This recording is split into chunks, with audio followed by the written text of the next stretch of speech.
안녕하세요. 스타일19 임광목 대표입니다. 9월 18일 수요일 연휴 마지막 날 주말은 아니지만 연휴 스페셜 방송으로 여러분들께 인사를 드리겠습니다.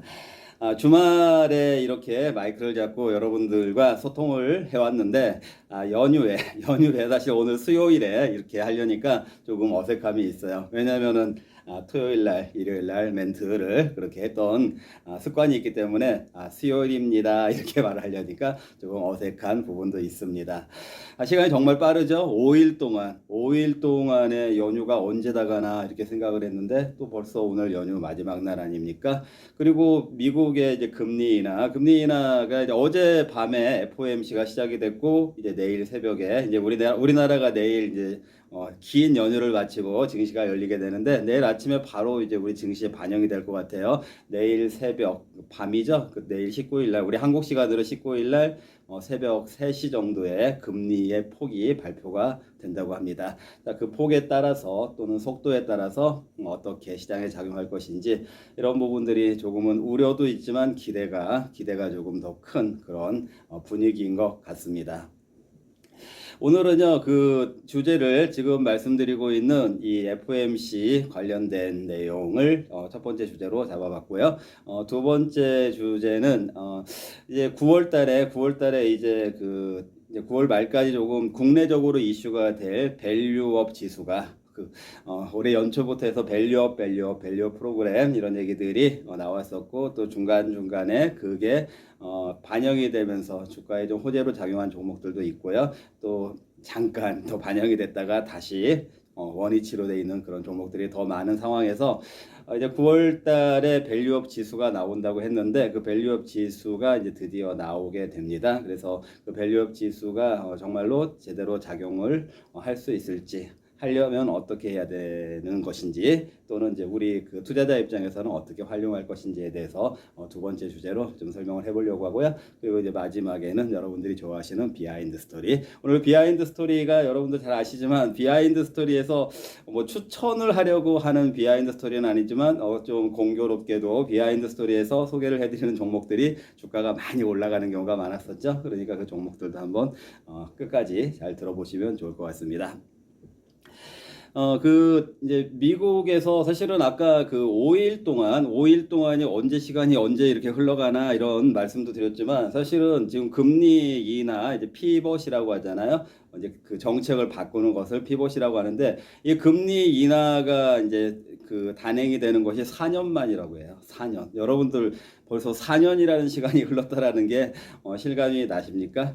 사실은 4년 이렇게 얘기를 하니까 뭐 시간이 4년이 지났나 보다 이렇게 생각이 들 수도 있지만 또 저처럼 이렇게 주식 관련된 이 증시의 그 현장에서 일을 하는 입장에서 봤을 때는 4년 동안 정말 고통의 시간이었구나.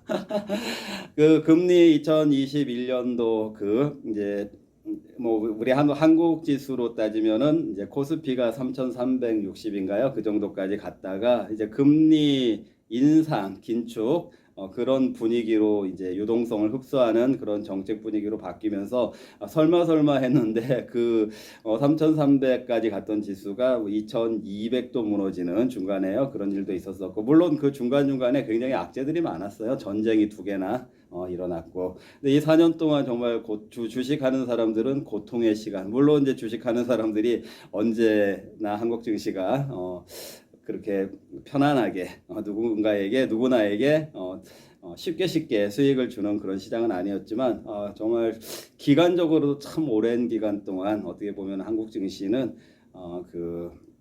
좀 힘겨운 시간들 이제 그 기저에는 이제 한국이라는 나라가 이제 고성장에서 저성장으로 바뀌었다라는 성장률 측면에서의 근간에 있는 그런 이제 근본적인 그 한계가 있는 건 사실이고요. 그런 게 있었기 때문에 이제 주가가 다른 나라들 대비로 그 힘을 못 쓰는 이런 국면들이 굉장히 오랫동안 지속이 되다 보니까 지칠 대로 지쳤고 또 영어로 터커드 아웃이라고 하거든요. 터커드 아웃이라고 하는데 그것처럼 지칠 대로 지쳤다. 근데 그뿐만 아니라 사람도 지칠 대로 지쳤겠지만 종목들도 주가가 지칠 대로 지쳐 있는 종목들이 정말 많아요. 만신창이가 되어 있는 종목들이 많이 있다. 자, 이런 것들이 뭐 언젠가는 또 다시 주식시장이라는 거는 그 인고가 세월이 있다고 하더라도 그 인구의 세월이 짧게 지나가냐 길게 지나가냐의 차이는 있겠지만은 어떤 그 인구의 세월이 정말 버텨준다라면은 그게 충분히 보상을 받을 수 있는 그런 시장의 시스템은 갖추고 있다. 이것도 여러분들이 여러분들의 그 투자의 그 근간에 머리에 염두에 두시고 대응을 하시면 생각을 하시면서 투자에 임하시면 좋을 것 같다. 이런 생각이 드는데요. 이제 미국 금리 인하가요. 일단 지난주까지만 하더라도 이게 뭐 25bp냐 50bp냐 오늘은 뭐 25bp 가능성이 높았다. 왜냐면은 매일매일 그걸 체크를 해요. 발표를 해요. 그래서 뭐 25bp로 갈 확률이 뭐 30%, 50bp로 갈 확률이 뭐 70% 이런 식으로 매일매일 이게 이제 트레이싱이 되면서 바뀌니까 그거에 따라서 이제 들쑥달쑥 하는데 지금 현재 제가 이 마이크를 잡고 있는 이 시간에는 50bp로 가는 그 확률이 좀 더 높다. 한 2배 정도, 50bp로 가는 확률이 2배 정도 높은 분위기이고, 그리고 또 이제 월가 여러분들 아시는 월스트리트 하면은 어떤 언론이 먼저 생각이 나시나요? 물론 이제 다우 같은 거를 발표하는 다우라는 그런 언론도 있겠지만 아무래도 월스트리트 저널이 먼저 생각나지 않습니까? 월스트리트 저널에서도 이번에 50bp를 해야 되는 그 당위성, 타당한 거에 대한 그런 그 논리적인 그 근거라든지 이런 것들을 좀 어필을 하려고 노력을 하고 있는 것 같기 때문에 일단 시장에서는 50bp를 많이 생각을 하고 있는 것 같아요. 물론 이제 내일 새벽에 뚜껑을 열어봐야 알지만. 근데 만약에 25bp를 한다고 하더라도 시작이 반이다 이런 말이잖아요. 이런 말로 인해서 25bp를 하지만 앞으로 이런 추세가 상당 기간 이어질 것이다. 이런 멘트를 준다라면 50bp를 발표한 거하고 효과는 다르지 않을 거고요. 근데 반면에 만약에 25bp를 0.25%포인트를 금리를 인하를 하면서 그 금리 인하에 대해서 좀 소극적으로 대응을 할 거다. 앞으로도 추이를 보면서 천천히 속도를 가져가겠다. 이렇게 된다라고 하면은 사실은 이 피벗이 주는 시장의 그 반향은 크지 않을 수밖에 없겠죠. 그래서 그렇다라면은 이게 유동성 장세로 그 이어지기에는 좀 한계가 있겠다. 이런 그런 분위기가 조성이 될 수 있으니까 또 같은 25bp를 한다고 하더라도 그 메시지가 어떻게 나오냐에 따라서 달라질 수가 있고요. 그리고 나서 이제 만약에 50bp가 나온다라고 하면은 만약에 50bp가 나온다면은 뭐 지금 분위기로 봐서는 이번에도 50bp인데 앞으로도 빅 스텝, 자이언트 스텝 이렇게 가야만 합니다. 만약에 이렇게 나올 가능성은 없지만 만약에 그렇게 나온다라고 하면 더 큰 문제예요. 그 얘기는 정말로 경기가 너무 안 좋다 이런 얘기가 되니까 그건 또 그렇게 나오면은 경기 침체에 대한 막 우려감이 더 커지기 때문에 그렇게 나올 리도 없지만 그렇게 나와서도 안 된다. 그런데 만약에 50bp가 나오면서 좀 그 경기 침체는 없지만 경기 침체까지는 아니지만 그래도 그 경기가 소프트 랜딩하기 위한 선제적인 조치로서 50bp로 하고 앞으로도 이제 시장에 좀 비둘기파적인 그런 정책을 펴가려고 한다. 이런 멘트가 나온다면은 더할 나위 없이 증시에는 휘발유 연료의 불의 연료를 fuel to fire 아시죠?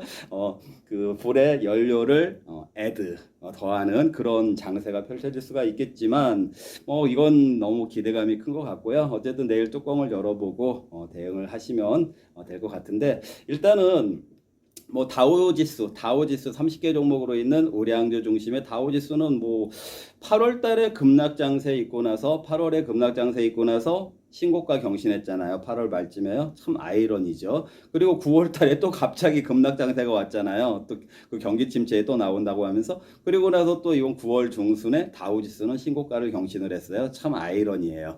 그리고 이제 다우지수가 그 신고가를 경신을 하고 나면 S&P 500이 그 다음 그 형제들 중에서 다우가 장남이라고 하면은 둘째가 S&P 500이거든요. S&P 500이 이제 우량주들이 많이 들어가 있으니까 S&P 500이 또 그 신고가를 경신을 했어요. 이번에 며칠 전에 지난주에 우리 쉬고 있는 동안에 우리 이제 증시가 쉬고 있는 동안에 신고가를 경신을 했다. 이거 참 아이러니한 부분이죠. 아니 경기 침체가 온다고 급락을 시켜놓을 때는 언제고 또 며칠 안 돼가지고 신고가를 경신을 하냐. 이거 정말 시장에서 설명하기 어려운 그런 부분이요. 다만 지금 일반적으로는 금리가 인상이 되는 경우에는 기술주들에게는 좀 안 좋다라는 그런 그 이론적인 배경이 있어요. 왜냐면은 일단 금리가 인상이 되면은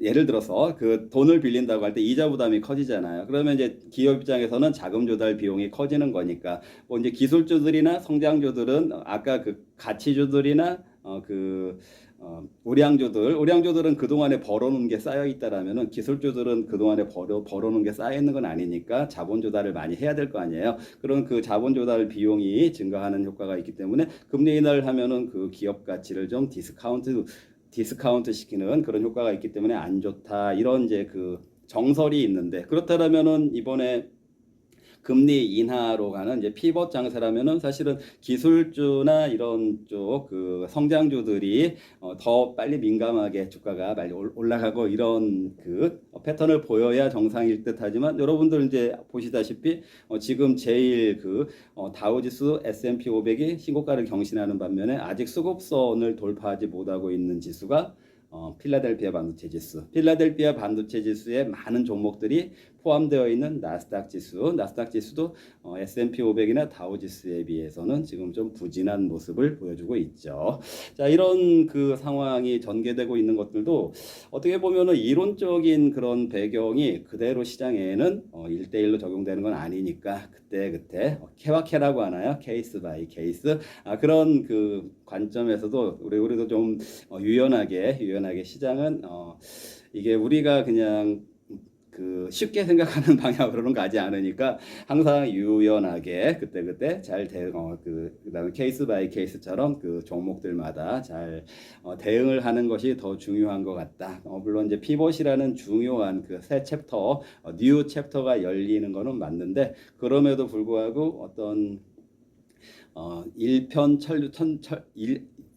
제가 요즘에 단어를 잘 생각이 안 나가지고 그 천편일률적으로 그 이제 모든 종목들이 다 같이 뭐 그 같이 막 올라가고 이런 장세가 오지는 않겠죠. 그렇게 오지는 않으니까 이제 그 피벗이라고 하는 뉴 챕터가 열리는 이런 배경의 변화 속에서 또 뭐 예를 들어서 어쩔 수 없이 우리가 그 물려 있기 때문에 들고 가야 되는 종목은 이런 장세가 왔으니까 이제는 뭐 좀 더 들고 가도 되지 이런 판단을 한다라든지 아니면은 이제 뉴 피벗이 왔으니까 이런 종목들이 앞으로는 더 주가가 아웃 퍼포먼스가 나오겠다. 그럼 새로 들어가는 종목들은 그런 포커스를 맞춰야 된다. 이런 것들을 잘 조절을 해가지고 여러분들이 대응의 영역에서 우리는 시장에 참여하는 것이 베스트가 아닌가 이렇게 생각을 합니다. FOMC하고 아울러서 그 JOB 여러분들 이제 JOB가 Japan of Bank 죄송해요. 제가 좀 오랜만에 좀 방송하다 보니까 좀 용어가 좀 헷갈렸어요. JOB가 아니고 BOJ 뱅크 오브 재팬이라고 해야 되겠죠. 그 일본 중앙은행도 이제 그 반대로 움직이고 있잖아요. 지금 일본은 워낙에 그동안에 마이너스 금리였으니까 그 상반기에 한번 금리를 오히려 인상을 했는데 8월 달에 급락 장세가 오니까 그때 엔캐리드라는 얘기 많이 나왔잖아요. 초저금리에 있던 일본 자금들이 엔캐리가 청산이 되면서 글로벌 금융시장에 휘청거렸다 이런 분석이 있었었는데 이제 또 다음 이제 우리 연휴 끝나고 나서 이 FOMC 금리 결정 나오자마자 일본에서도 또 금리 정책이 발표가 되는 것 같아요. 근데 지금 이제 시장에서는 또 금리 올리면 어떻게 하지 이런 우려감이 있고 만약에 또 금리 올린다고 하면은 환율 시장이 좀 왜냐하면 기존의 그 초엔저에서 지금 그 초엔저일 때 여러분들 잘 모르시겠지만 1달러당 재팬 엔화가 그 170엔까지 갔었어요. 170엔. 근데 지금은 130엔 달러대로 많이 떨어졌거든요. 그러니까 엔화가 이제 상대적으로 다시 강세를 보이고 있는 거예요. 170엔 대비로 했을 때는 강세를 보이고 있는 건데, 이런 이제 강세가 만약에 일본에서 그 미국은 금리를 인하를 하는데 일본에서 금리를 또 조금이라도 더 올린다고 하면은 이런 또 일본 그 엔화 가치가 좀 더 초강세를 보이다 보면 이런 것들이 또 뭐 달러 인덱스에 영향을 주고 원 달러 환율에도 영향을 줄 수 있으니까 또 좀 금융 시장이 좀 변동성을 보일 수 있는 그런 여지는 있다. 자, 그러나 여러분 8월 달에 엔캐리드 청산이 뭐 정말 있었는지 없었는지 모르지만 그렇다고 해가지고 뭐 시장에 큰 일이 벌어지지 않았잖아요. 단지 그 시점에서 너무 민감하게 특히 이제 한국 증시 같은 경우에는 민감한 게 문제가 아니라 그걸로 인해서 반대 매매를 당해서 죽어나가는 그런 일이 있었었죠. 자, 그러나 다 복원이 되지 않았습니까? 거의 빨리.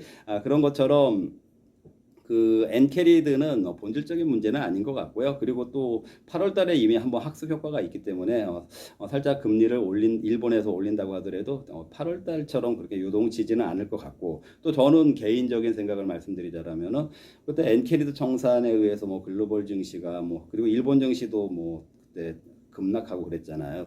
뭐 이제 급락하고 뭐 10%, 15% 이렇게 급락을 하니까 그때 그 BOJ의 그 여기 의장이라고 해야 되나요? 그 의장 BOJ의 의장이 일본 사람이죠. 그 사람이 좀 뭐 금리 인상에 대해서 좀 신중하지 못했다. 뭐 이런 발표도 했어요. 약간 사과 비슷하게. 자, 그런데 그래놓고 또 금리 인상을 바로 할 것 같지는 저는 않아요. 그렇지만 어쨌든 시장에서는 위험 요소에 대해서도 항상 신경을 써야 되니까 미국이 금리 인하고 만약에 일본이 금리 인상하고 이렇게 되면 외환 시장이라든지 금융 시장이 좀 변동성이 생길 요인이 있지 않을까 이렇게 예의주시는 하고 있는 것 같아요. 여러분들이 잘 모르시겠지만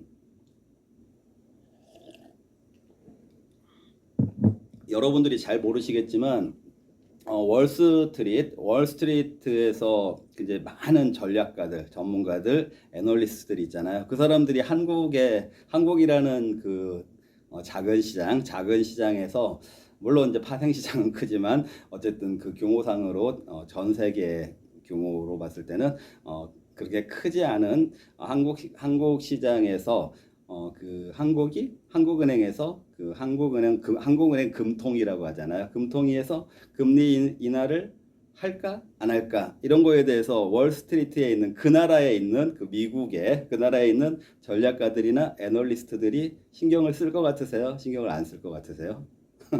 여러분들 잘 모르시겠지만요. 그 매달 그 사람들이 설문조사를 돌려요. 설문조사를 돌려가지고 한국의 금리 인하 이번에 금통위에서 금리 인하 할 것 같다 의 의견을 내는 사람이 몇 퍼센트, 하지 않을 거다라고 의견을 내는 사람이 몇 퍼센트, 이런 식으로 관심을 갖고 있습니다. 그런 거에 굉장히 예의주시를 하고 있습니다.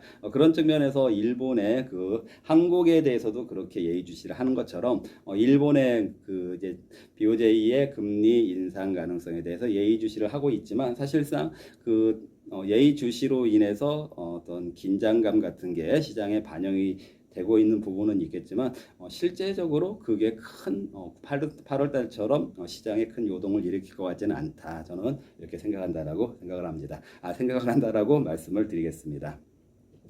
그래서 FOMC하고 그 BOJ 얘기는 했고, 그리고 이제 두 번째 주제로 제가 그 아까 밸류업 얘기 한다고 했죠. 밸류업 얘기.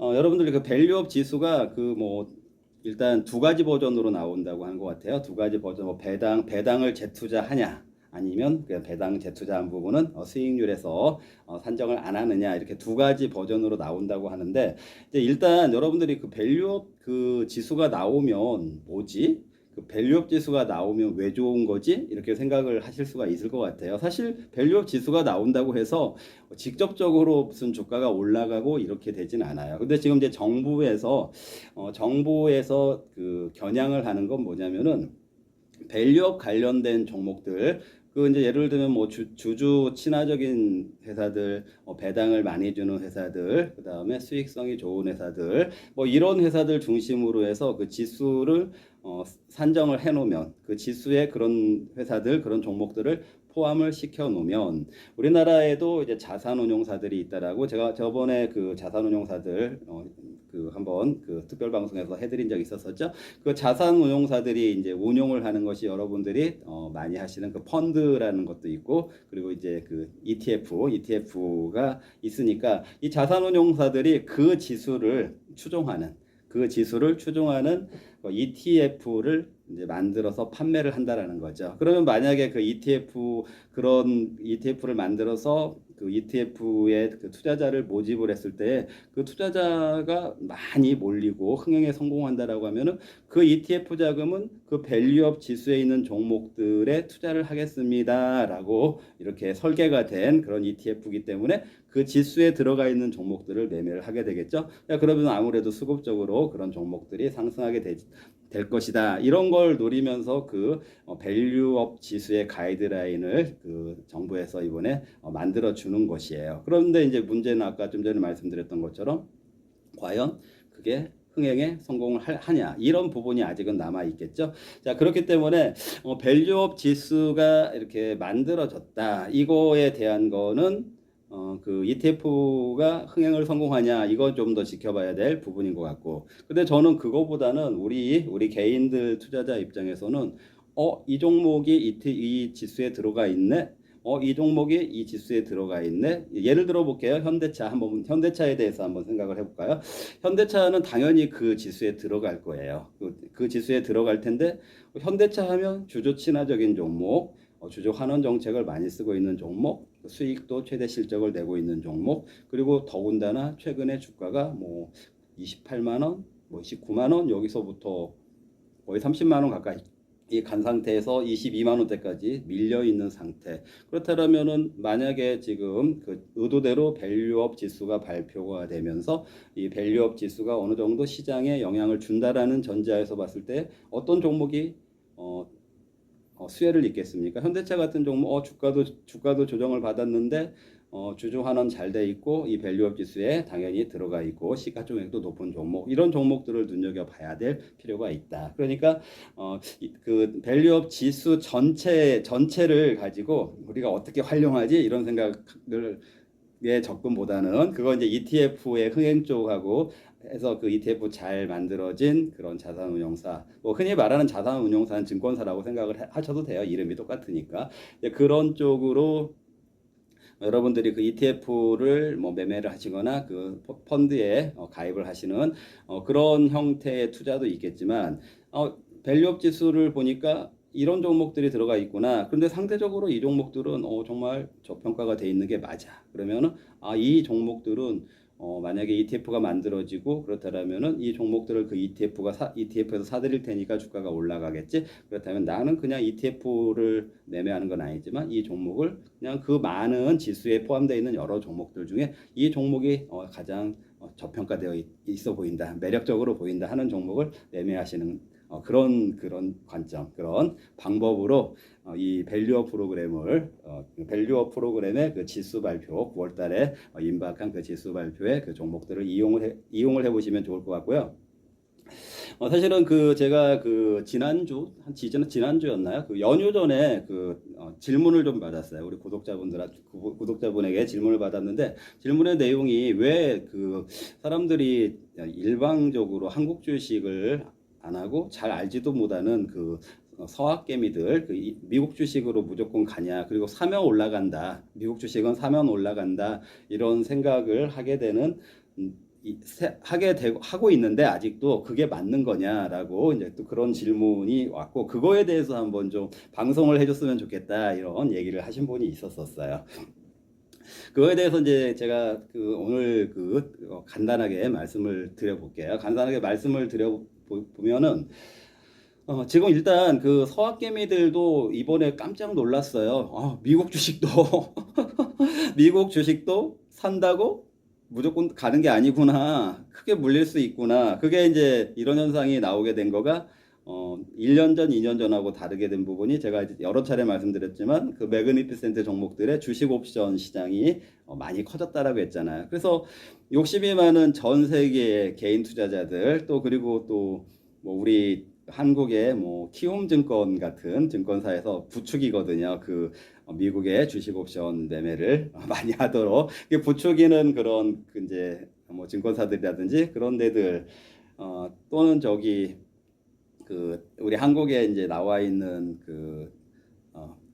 저기 회사 중에 제가 저번에도 한번 말씀드렸는데 프로쉐어즈라는 회사 있죠? 프로쉐어즈 뭐 QQQ 이런 거에다가 세배 적용하는, 그러니까 아이쉐어즈하고 그다음 인베스코 여기를 좀 따라쟁이처럼 흉내내고 있는 미국의 그 10위권에는 들어갈 거예요. 그 자산운용사라든지 이런 데들이 좀 조장하는 그런 분위기가 있어요. 그러다 보니까 미국 주식에 사면 무조건 올라가고 한국 주식은 한국 주식 국장이라고 하잖아요. 국장은 이제 틀렸어 이런 이제 분위기로 갔다가 이번에 이제 크게 당했죠. 그러다 보니까 요즘 서학개미들 분위기가 미국 주식도 산다고 올라가는 게 아니었어. 미국 주식도 좀 조정받았다고 들어갔다가 크게 물렸어. 이런 분위기가 좀 나오고 있어요.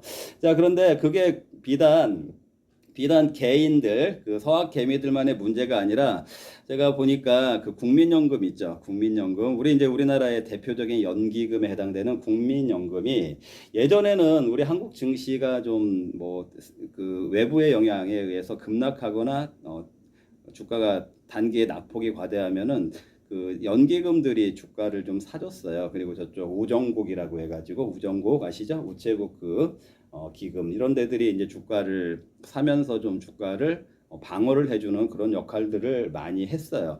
그렇게 했었었고, 또 제가 저번에 한번 장마감 방송에서 한번 말씀드렸던 것처럼 인도 증시가 지금 가장 많이 올라가고 있잖아요. 그런데 그 인도 증시가 가장 많이 올라가고 저번에 엔캐리드나 8월달 급락 장세에서도 오히려 올라갔잖아요. 그 영향을 안 받는 이유가 제가 뭐라고 말씀드렸었죠? 그 인도 증시가 외국 자본의 영향 좌지우지가 안 되고, 인도 증시는 인도 내부의 자금에 의해서 그 장세가 이렇게 좀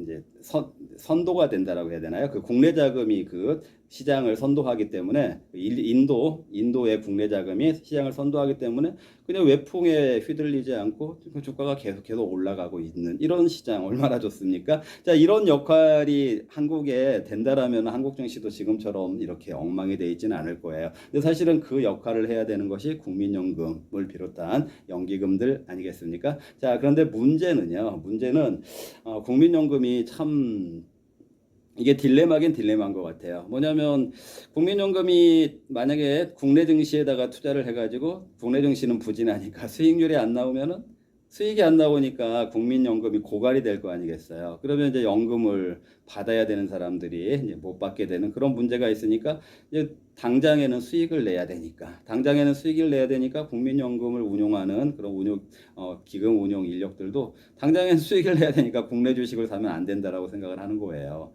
그러니까 지금 한국의 연기금이 오히려 해외 주식을 많이 사고 있다라는, 이거 정말 수급적인 문제가 아니겠습니까? 자, 그래서 물론 이제 국민연금이 크게는 주식, 그리고 채권, 그리고 대체 투자 이렇게 하고 있는데, 주식하고 채권, 대체 투자는 한 10%, 20% 된다고 하면은 나머지 한 80% 정도가 채권하고 주식인데, 거기에 또 한 반절이 이제 주식하고 채권 이렇게 나눠지겠죠. 그럼 그 반절 중에 그럼 이제 한 40%가 되겠죠. 그 40% 중에 또 반절이 해외 주식을 하고 있다, 그 얘기예요. 그래가지고 한국 주식을 사줄 주체가 없잖아요. 이런 분위기 때문에 한국 주식이 이런 상황. 그런데 아까 서학개미들뿐만 아니라 국민연금에서도 수익률 때문에 미국 주식에 투자를 많이 하더라. 자, 이 분위기를 어떻게 보면 밸류업만 할 것이 아니고요. 정부에서 국민연금은 어쨌든 국민 것이기도 하지만 이제 정부에서 좀 관여를 할 수 있는 그런 부분이니까, 정말 밸류업을 통해서 주가를 부양할 의지가 있더라고 하면은 수급적으로, 저는 IPO 같은 것도 항상 말씀드리지만 공급 측면에서 IPO 너무 쉽게 지금 IPO 넣어주고 있는 이게 문제라고 말씀드렸었죠. 이 부분 해결해야 되고, 그리고 이게 국민연금 수요적인 측면에서 국민연금이 아무리 단기 수익도 중요하지만 지금 한국 주식이 저평가돼 있는 여기에서 국민연금이 역할을 함으로써 한국 주식을 좀 주가가 올라가게 해주면 국민연금의 수익률도 높아지고 전반적인 한국 증시가 좀 밸류업이 될 수 있지 않겠나. 그렇기 때문에 국민연금 같은 연기금의 수급적인 역할하고 밸류업, 주주환원이라든지 거버넌스라든지 수익 효율성이라든지 이런 그 밸류 프로그램하고 그 따로따로 볼 게 아니라 같이 보고 IPO까지 같이 보는 그런 정책이 나와야 되지 않을까. 당국에 계신 분들 제 얘기도 좀 잘 참고를 하셨으면 좋겠습니다. 그 질문하신 분께 답변이 됐죠? 다 됐죠? 지금 이제 저는 그렇게 그런 분위기가 있었는데 그게 이제 좀 아까 이제 파생시장 그 주식 옵션 이런 것들 때문에 서학개미들마저도 이제는 많이 물리고 있다 이런 분위기 속에서 지금 우리 한국에 있어서 기회라면 기회라고 할 수 있는 그 밸류업 프로그램 지수가 발표되는 현재 국면에서 주가는 주가대로 굉장히 싸져 있는 이 국면에서 국민연금에서 해외 주식의 비중하고 지금 국내 주식의 비중을 똑같이 가져가고 있는데 그 비중을 국내 주식 쪽으로 좀 확대할 필요가 있지 않겠냐 이런 제가 그 하나의 대안을 제시를 해드렸습니다. 이걸 참고하시면 될 것 같습니다. 자, 그리고 비하인드 스토리에 여러분들께 말씀을 드려볼게요. 사실 이제 비하인드 스토리 제가 오늘 소품을 하나 준비했는데 제가 예전에 그때 이거 일단 한번 보세요. 가방 한번 보시면은 여기 제일 위에 뭐 대기업, 중소기업 상생 국제 컨퍼런스라고 돼 있죠. 그리고 밑에 보시면은 현대차 현대 그 마크가 있죠. 이 가방 사실은 굉장히 오래된 가방인데 제가 저번에 그 벤처 1세대 그 회사들 여러분들께 그 방송에서 해드릴 때 그때 그 벤처 기업에서 제가 그 상장 프로그램 코스닥에 있던 회사를 거래소로 코스피로 옮기는 그 상장 업무를 제가 했었다고 했잖아요. 그 과정에서 그 회사에서 받았던 그 가방도 보여드린 적이 있었어요. 예전 방송에 보시면. 근데 오늘은 또 지금 이 가방을 보여드리는데 제가 좀 가방이 좀 많죠. 이제 가방 이렇게 선물로 이제 받는데 저는 사실은 물건을 좀 이렇게 뭐라고 좀 아껴 쓴다고 해야 되나요? 오래오래 쓰는 편이에요. 그래서 잘 버리지도 않고 그리고 지금 제가 지금 입고 있는 이 옷도 여러분들이 보시기에는 새 옷처럼 보일 거예요. 근데 사실 새 옷이에요. 몇 번 안 입었으니까. 근데 사실은 이 옷도 아마 20몇 년은 된 옷이지 않을까 이렇게 생각이 드는데 그것처럼 이제 물건을 좀 깨끗하게 쓰고 오래 쓰고 아껴 쓰고 버리지 않고 좀 약간 그런 약간 습관이 있어요. 나쁜 습관은 아니죠. 자, 그런데 이 가방에서 보신 것처럼 이제 제가 이제 정경련 출신이다 보니까 그 정경련 얘기를 많이 하는데 이제 거기에서 비하인드 스토리를 많이 얘기를 하는데 이 가방에서 보신 것처럼 그 대기업하고 이렇게 중소기업들이 상생할 수 있는 그런 이렇게 가교 역할을 하는 그런 역할을 많이 해요. 정경련의 여러 가지 사업들 중에서 그런 사업들도 있어요. 그래서 저런 이제 자리들도 만들어지고 저런 자리에서는 이렇게 현대처럼 큰 회사들에서는 저런 물건들을 협찬을 하기도 하고 이런 일들이 이제 많이 있죠. 보람이 있는 그런 사업들인데 제가 이제 그 당시에 이제 그러다 보니까 이 대기업의 제가 여기서 밸런스 게임 한번 해볼까요? 갑자기 생각이 나서요. 원래는 예정이 없었던 건데, 여러분들 혹시 대기업 하면 이제 대표적인 이제 뭐 삼성, 현대, 여러분 생각하시는 LG 예전 같으면은 뭐 이제 그런 회사들이 먼저 떠오를 텐데, 뭐 예를 들어서 이건희 삼성, 이제 지금은 돌아가셨지만, 이건희 회장님이 정경련 회장단 회의를 할 때, 그 여의도 정경련에 오시지 않겠어요? 그러면 이건희 회장님의 모습을 본 정경련 직원들이 그 회장님의 모습에 대해서 뒷담화 같은 거를 할 것 같으세요? 안 할 것 같으세요? 굉장히 우리나라의 어떻게 보면은 대통령보다도 더 힘이 있는 분이라고 할 수 있겠죠? 그런데 정경련 직원들조차도 뒷담화를 해요. 어떤 뒷담화를 하냐면은요, 좀 약간 외관적으로 이렇게 좀 이건희 회장님께서 좀 이렇게 좀 굽으셨다고 해야 되나요? 이렇게 되니까 이렇게 굽으시고 걸으시고 하시면서 또 이제 인터뷰 같은 거 이렇게 하면 뭐 투자 많이 해야죠. 뭐 이런 얘기 하시잖아요. 그런 이제 그런 모습들이 그냥 직원들 사이에서 평가할 때는 뭐 좀 외모적으로 이렇게 좀 굽으셨다 이런 얘기 하는 사람도 있었었고, 또 좀 성격이 좀 내성적인 분 아니냐, 좀 내성적인 것 같다, 좀 샤이하다. 그래서 좀 활발하게 그렇지 않고 좀 샤이하신 것 같다 이런 평가도 좀 있었었어요. 그 어쨌든 그 회장님들 도 이제 자주 오시니까 뭐 그런 똑같은 인간 사회다라는 거를 이제 말씀을 드리는 것이고, 또 이제 대기업의 그런 총수분들도 오시지만 사실은 그 당시에 뭐 중소기업, 중견기업 이런 프로그램처럼 거기에 있는 분들이 어떻게 보면은 경영 수업을 받으러 많이 오시곤 해요. 많이 오시곤 하는데, 사실은 그 당시에 이렇게 오시면은 어, 중소기업의 그 사장님 또는 회장님이 뭐 LG 예를 들어 LG의 뭐 이사님이 있다고 하면은 오히려 중소기업의 사장님이 LG의 이사님을 쫄쫄 쫓아다니면서 막 그런 분위기예요, 사실은요. 그런 분위기인데, 또 가끔 보면은 저 회사는 별로 크지도 않은 회사인데 저기 임원이 왜 이렇게 저렇게 좀 이렇게 뭐라고 하죠? 이렇게 목에 힘을 준다고 하나? 좀 거만해 보인다 이런 느낌을 받았던 사람도 있어요. 중견기업 또는 중소기업밖에 안 되는데 그것도 회장도 아니고 뭐 임원으로서 여기에 배우러 온 입장에서 이렇게 좀 거만하지? 이렇게 생각이 드는 분이 있었는데, 그런 분들을 나중에 보니까 그분들은 그냥 그 회사의 임원이 아니었어요. 사실은 오너가의 아들이었던 거예요.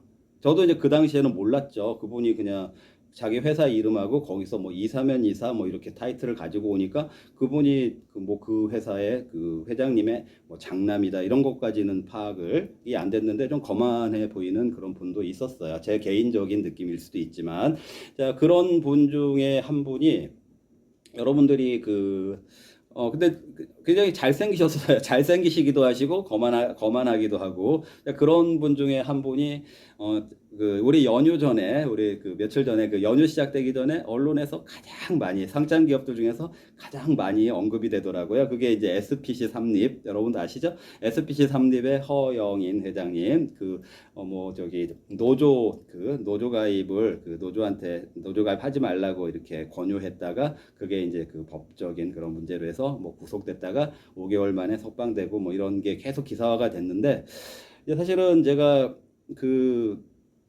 이제 그 기사를 보면서 어떤 생각을 했냐면은, 그때 그렇게 인물도 좋으시고 그랬던 분이 그때 회장님 아드님이셨고 지금 이렇게 세월이 흘러서 회장님이시구나, 회장이 되어 있었구나 이런 생각도 했고, 그다음에 또 이제 그 비하인드 스토리라고 하니까 그때 좀 어떤 일화가 있었냐면은, 제가 좀 전에 말씀드렸지만 좀 말씀도 잘 안 하시고 좀 거만해 보인다, 제 개인적으로 이제 그런 생각을 했는데, 오늘 갑자기 이렇게 이제 이런 아까 그 세미나라든지 뭐 이런 그런 그 컨퍼런스라든지 이런 데에서 빵을 가지고 오셨어요. 빵을 가지고 오셨는데, 그 SPC 삼립이 원래 삼립 그다음에 샤니 그 두 개의 그 빵 체제였잖아요. 근데 그 삼립에서 샤니를 또 먹었고, 그리고 이제 그 SPC 삼립이 거의 글로벌 기업이 됐잖아요. 저기 베스킨라빈스 한국 판권, 그 다음에 던킨 도너츠 한국 판권, 그리고 여러분들 잘 아시는 파리바게트, 파리크라상 한국 판권, 이런 거 가지고 있고, 또 그 파스쿠치인가 뭐 그 커피 브랜드 있죠, 그 커피숍, 그것도 이제 그 프랜차이즈를 SPG 삼립 그룹에서 하고 있으니까 기업이 굉장히 커졌죠. 그런 거 보면은 그 당시에 그 허영인 회장님이 정경련에 오셔가지고 이렇게 경영 어떻게 보면 수업차 이렇게 활동을 하셨던 것이 헛된 활동은 아니었다라는 것도 반증이 되는 부분이 있죠. 근데 어쨌든 그때 그분이 한 번은 빵을 좀 가지고 오셨어요. 근데 저한테 개인적으로 먹으라고 빵을 가져오신 게 아니고, 그 컨퍼런스에 참여하신 분들에게 주려고 주려고 빵을 가지고 오셨는데, 이제 무슨 얘기 말씀드리자면은, 그 빵을 그 사람 숫자에 딱 맞춰 가지고 오셨어요.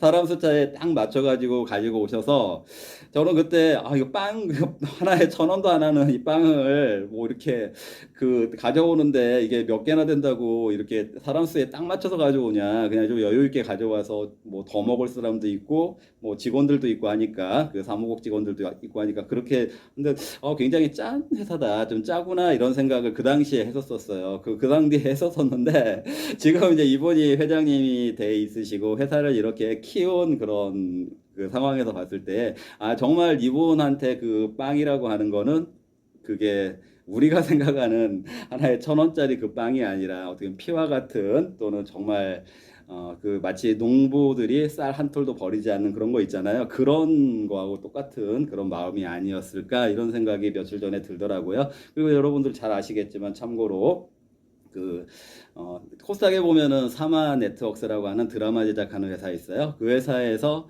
예전에 굉장히 히트시켰던 드라마가 있죠. 제빵한 김탁구. 제빵한 김탁구가 그 시청률도 굉장히 높았고 한 10여 년 된 것 같아요. 2011년인가. 그 드라마가 바로 이제 이 허영인 회장님을 모티브로 하는 그런 드라마였었죠. 마치 그 90년대 말에 여러분들 기억나시는지 모르겠지만 그 김혜수 배우님이 열연을 했던 국희라고 하는 드라마 있었죠. 국희라고 하는 그 드라마가 지금도 상장 기업으로 있는 크라운 제가 여러분 아시죠? 크라운 제가를 모티브로 한 그런 그 드라마였던 것처럼 그 제빵왕 김탁구 윤시윤인가 그 배우가 그 배우만큼 그 저기 허영인 그 회장님이 젊었을 때 잘생기셨었어요. 잘생기셨었고 그런 일화가 있는데 저도 이제 이번에 그 자꾸 아까 그 노조 문제로 해서 좀 시끌시끌 하길래 이렇게 기사를 보면서 최근 모습을 봤더니 역시 세월의 간극이 느껴지는 것처럼 많이 늙으셨다.